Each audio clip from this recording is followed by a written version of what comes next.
Hi guys, welcome back to another GGF video review. Today I'll be checking out this new board from Gigabyte. It's the Z87X-UD3H. It's for Intel's new socket 1150. This board from Gigabyte is relatively new. What I'll do is, first of all, I apologise for the box. It's a little bit banged up in transport. I'll just quickly go over the box because I go over the board later on pretty in depth. So some main features, I've got 10 USB 3. That's quite a few. It's got dual USB 3 headers on board as well. It's got a dual UEFI BIOS. Just to let you know on this BIOS, I've been through this BIOS before on one of these boards and it is absolutely amazing. If you're not really interested in this board or you're looking at getting a different Gigabyte board, I suggest you skip through to cover this BIOS because this BIOS is insanely good. It's got all digital power and memory design or design phase, and it's got all new heatsink design as well.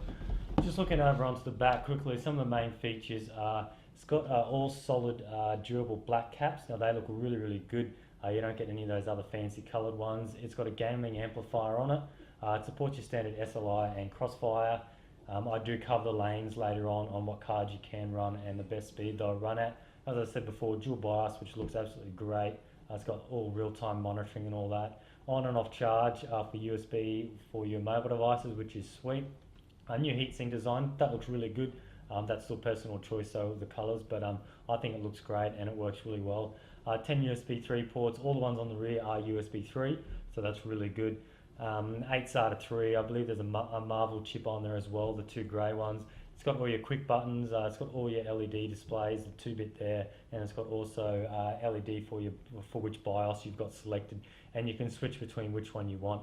And it's got the all digital power phase as well.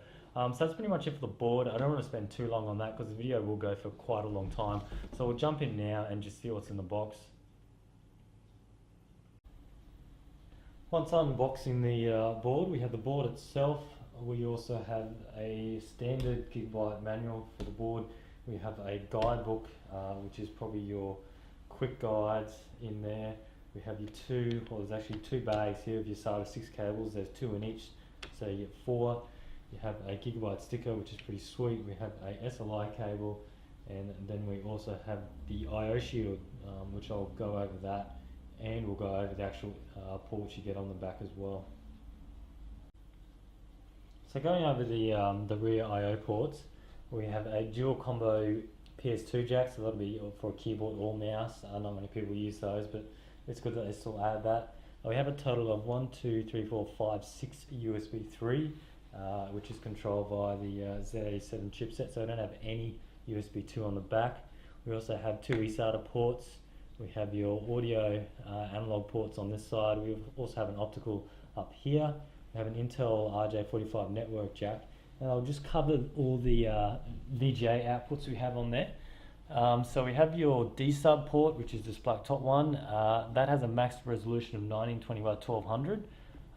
It's interesting to know this DVI port also only has a max resolution of 1920 by 1200, and you can't run an analog display through this DVI via an adapter. It won't support it, so it's not analog supported. We have a HDMI port which can support up to a 4K res using a 1.4A version plus, and then we have a display port as well which can support a 4K res as well, providing you use a 1.2 version plus cable. So that's pretty much it for the back. So in the top left corner we have our 8-pin EPS power connector. You can run 2 4s, or you can even get away with 1 4 as well.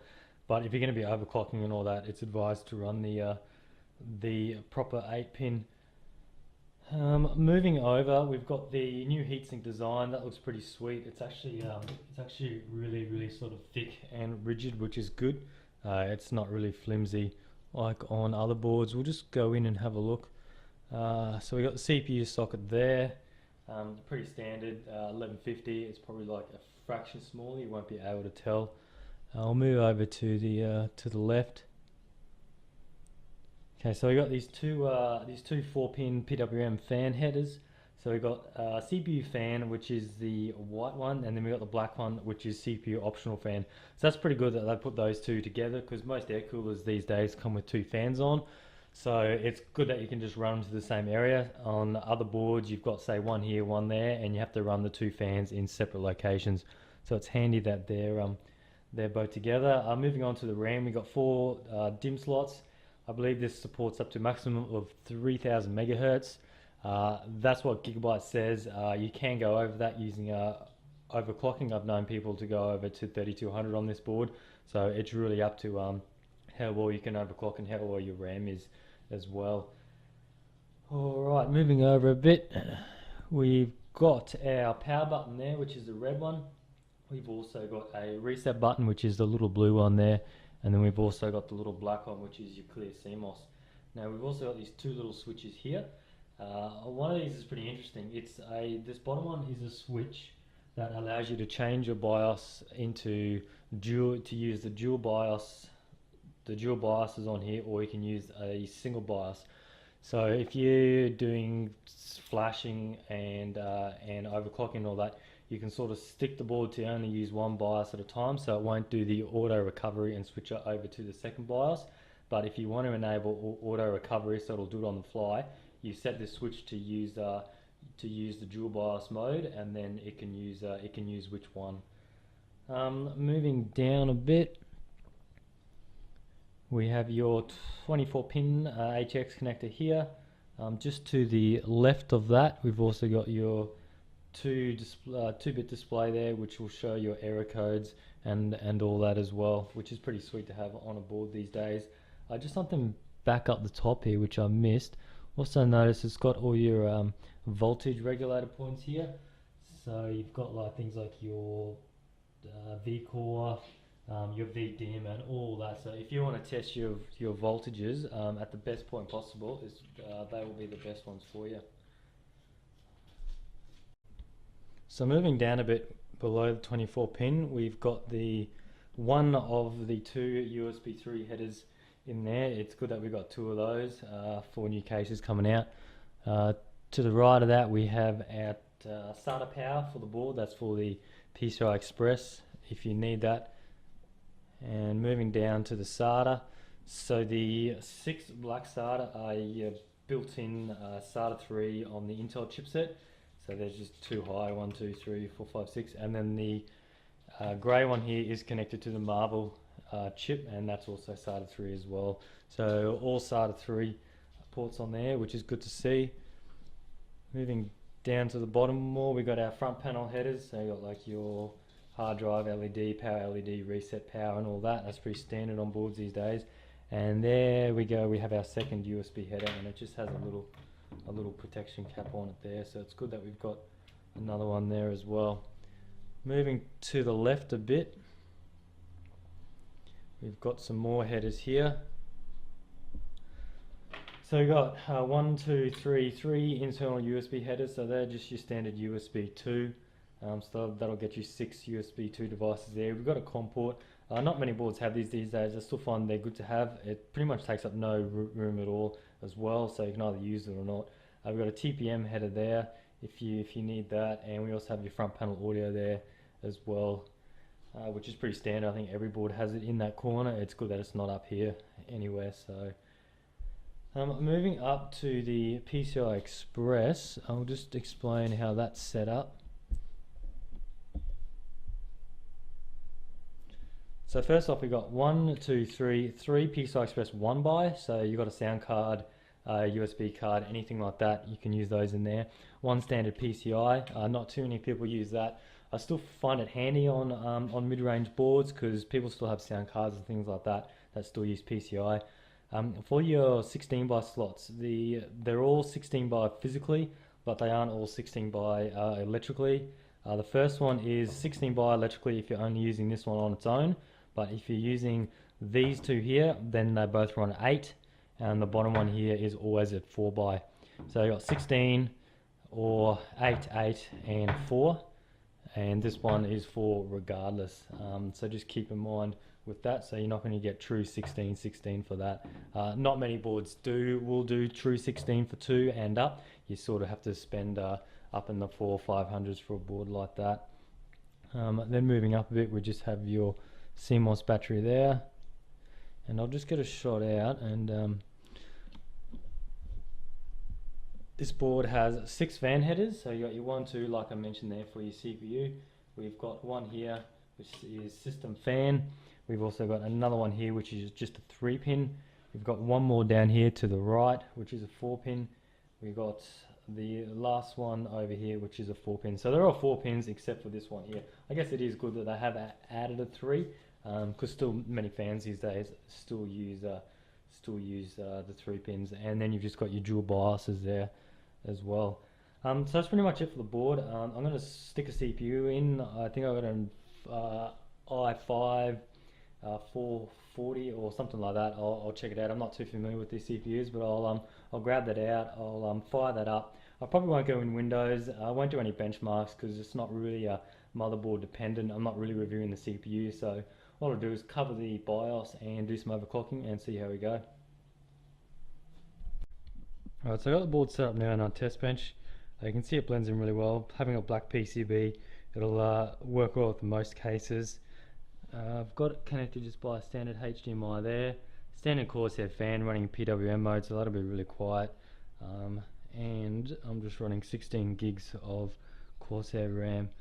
So all I've done is fired her up. Just hit delete to get into the BIOS, and this is what you are brought with.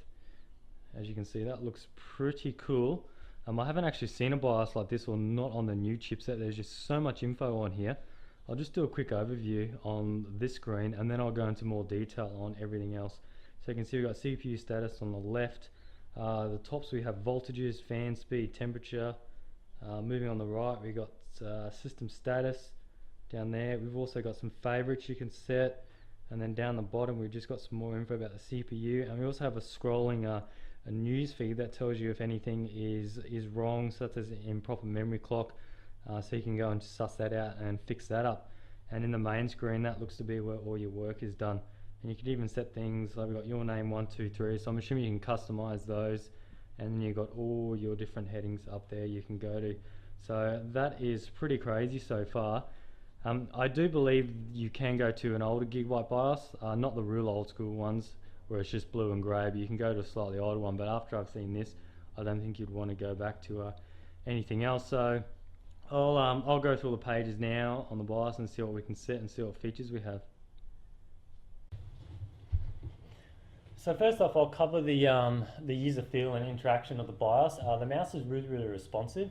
I was quite surprised how well it is. There is a little bit lag, but that's probably understandable. Like a few years ago, we didn't even have mouse and color in the BIOS, and now we have full mouse, full color. Also keyboard works as well. Sort of like Windows, you just got to either tab, arrow, or down across. So that does work if you don't have a mouse plugged in as well. I don't have too much time to cover this BIOS, but I'll try and cover as much as I can. The CPU status is up here, so we'll start in the left top hand corner. So we've got CPU status, we have everything related to the CPU, frequency, megahertz, CPU core ratio is 31 at the moment, and you notice all of this is live. Everything to do with speed, fan, temperature is all live, so you can see those changing there. Down below we have memory status, and that's changing as well. Now I do believe my memory is wrong, so there is a news feed down below here, and that scrolls through telling you when things are wrong and they need to be changed. So we'll see if that scrolls through telling me that my memory is wrong. I'll try and grab that next time I see it. And then we got your CPU fan here, and that's changing as well. Moving along the top, we have sort of some live graphs as well. So these are scrolling through your different voltages.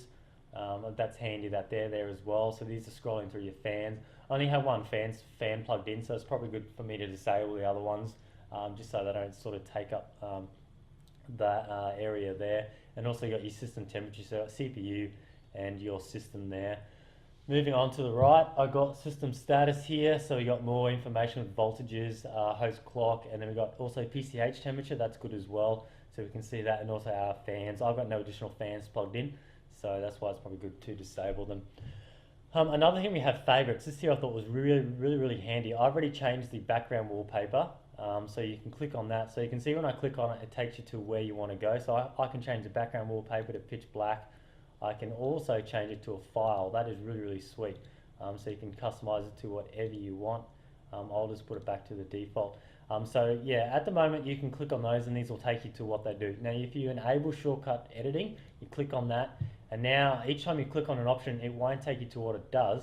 But say I wanted to change save profiles, I can change it to say What's something good? Take me to my memory. So that now will take me to my system memory, and then I unclick that, and now it'll take me to my system memory. So that's really, really sweet that it does that. Also, resolution toggle is really handy. So I guess if you're running different screens, but at the moment, I had it in HD before. So you don't have to click back there. You can right click anywhere you want and just go resolution toggle. It's really good they do that because that could sometimes go off the screen. So I can right click wherever I want and go back to resolution toggle. And then we've also got classic setup. Now this is the BIOS I was talking to you before. This is your sort of your older school one, which gives you these options. Now there are some areas in this BIOS where settings will reference this classic mode, but at the moment I've only found 2 or 3 settings. So that's pretty good that this isn't sort of an overlay, that this one here isn't an overlay, and everything is referenced to the old one. So at the moment I've just found 2 things. So that's pretty much all that. Down below we just got your CPU. I'm running a 4440 3.1 gig. I may do some overclocking. I probably won't get too much being a locked CPU. 16 gigs of RAM, and these are your important things about your BIOS date and your model as well. So moving along to under the Home tab, we have Performance. So this is just some general performance options here. So we've got CPU base clock, your host clock value. I won't get into all of these. You can see those there. But you can also just select your own options. So I can change this screen here. So I could take, I'll just do an example. I could take all these things off, do OK, and now we just got left with that. We've got standard, which just shows you some more things like your first display port for your PCIe, your SATA mode like IDE and all that. Internal graphics enabled. If you're running a SLI system, you can turn that off. SATA controllers enabled or disabled, things like that. And also, again, I can select my own options as well, so I can minimize, get rid of those, and now they're gone. You also might notice these things says your name 1, 2, or 3, or 4. I actually renamed this one to RAM. These are all customizable to what you want. So I can just go set up your name 2. I can be like, just delete, you can't highlight that. So I could go crazy, I can spell OC. And then I can bury down in here and add just specifically the things that I want for really, really good overclocking if I had an unlocked CPU. So then you go OK. So now my crazy OC, I know I haven't added very many here, but I could add everything I want for overclocking as well. And then you can do that for these ones as well. So that's pretty good that you don't have to go and like load different profiles to change options and things like that. So it's good they've done that. Moving on to performance, we've got frequency. So this is more of the overclocking features. The Home tab is just a sort of general one. This is your more in-depth one. So you've got pretty much your standard overclocking features here. CPU base clock, you've got your clock ratio, your frequency, advanced CPU cores, features, all that. So you've got all your turbo, your speed step, all that, your thermal monitor, all that standard stuff. You just hit the X to go back. You've got your memory as well. So we've got our memory over here. And we can change the timings for each channel, which is pretty standard these days, and then there as well. So that's good. Moving over to voltages, we've got our in-depth voltage control. So each one's a subcategory, 3D power control as well. So that's really crazy. Over here on the right, we've got this load balancing scaling. So it's really crazy how they got all these graphs in this BIOS. So we go back to hit the X. You also notice that there's tooltips down below under this line for every single thing you click on. So when you hover over it, not so much there, but until I find one. So we've got frequency. So down below in this area here, you can see set CPU ratio, adjust processor clock. So if you're not sure about something, you can just hover over it and it tells you what to do. And then if you're still not sure, you can then Google it even more, provided what it tells you down there. So it's really handy for things like that. DRAM control as well. PC health status, so then you can see all the tooltips down below telling you. So we've got all our system fan fail warnings, your case open, your reset case open status, which is good, and then things like that. Moving over to miscellaneous, we can do your slot config, whether you want 1, 2, 3 for those, and then it tells you down the bottom as well what each thing's done, and then benchmark, enhance some legacy benchmark performance. So that's that for the performance one. System, this is more to do with your BIOS setting up, your language, your access level, you can set a password, all that. And we have a calendar on the side here, that's really, really good. Mine date is wrong. I do need to fix that, but I haven't been bothered to look at that. That's really good. They got a calendar, really fancy. I'm surprised they didn't have like a little notepad section here, but who knows, there might be one somewhere else. I haven't found it yet. So we also have startup options, startup page. As you saw before, you can change which startup page you want, so you could have your name. So that's one is my crazy OC page. You can set it to that. Working environment, we can either have this mode or the older classic one I showed you. And then your background wallpaper you can set and which resolution you want, which is really good. BIOS features is more to do with the BIOS itself. So you've got numlock status, your full screen logo, all things like that, VTD, virtualization, stuff like that, OS type, onboard, your IPv6 support, which is good for that network stack, and so on. So I won't go too much into those. OS2 device support, that's good. Alright, peripherals, we have your, let's see, your initiate display first. So we got which slot we want to come up first. So most times just one, depends where your slot is. It's also good that I've added PCI. So if you're running, I don't know why, a PCI video card, you can have that to be the first one. Audio controller, you can have enable disabled and all things like that. Gigabit Ethernet network connection. So this is one that takes you back to the classic menu. And I believe also this is a little bit more laggier in there, but that's not too bad.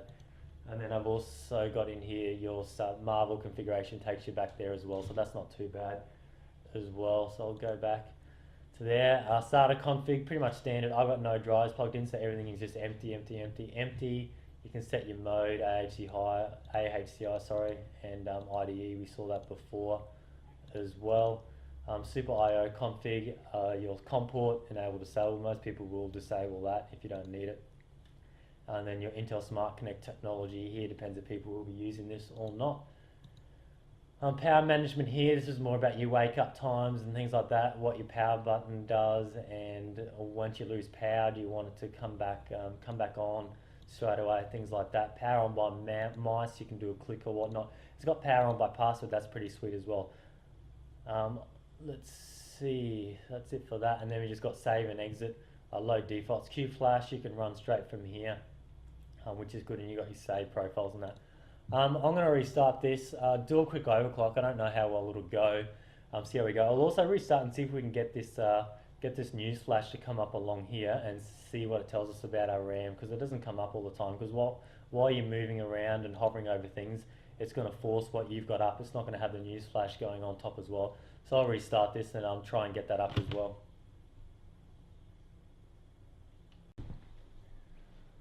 Right, so I had a quick look at overclocking. It's pretty much non-existent on a non-K series chip. If you're looking at overclocking, it's definitely worth paying the $50, $60, $70 more to get the K version. This is the non-K, so I guess you can do is just max out the clock ratio. You can run it at its turbo frequency. You may be able to get the base clock up a little bit, but you can't do too much. It's just the issue that with non-Ks, the base strut it can't be changed, so you can't do anything with that. So unfortunately, I can't really show you much overclocking. And also to get the, you can see down the bottom here. So see the warning has come up with improper memory clock. Is changed, or it's not right. So that's what I was talking to you about before, that it gives you these little warning messages around the place. So it seems to do that from inside the performance menu, which is good. So once you click in there, it comes up. So that's pretty handy there. That's pretty much it for this review. I'm not going to really go into Windows and go into doing benchmarkings for the GPU and doing CPU tests and all that, because we pretty much know that that's going to be the standard across most boards, because we're really testing video cards and CPUs. I just really wanted to show you the board, its features, and what it can do in the BIOS. So I am actually really impressed with this new BIOS. The board looks great. It's got a ton of features. Yeah, and really happy with it. So thanks for watching, and thanks to Gigabyte for sending out this board, and stay tuned for next time.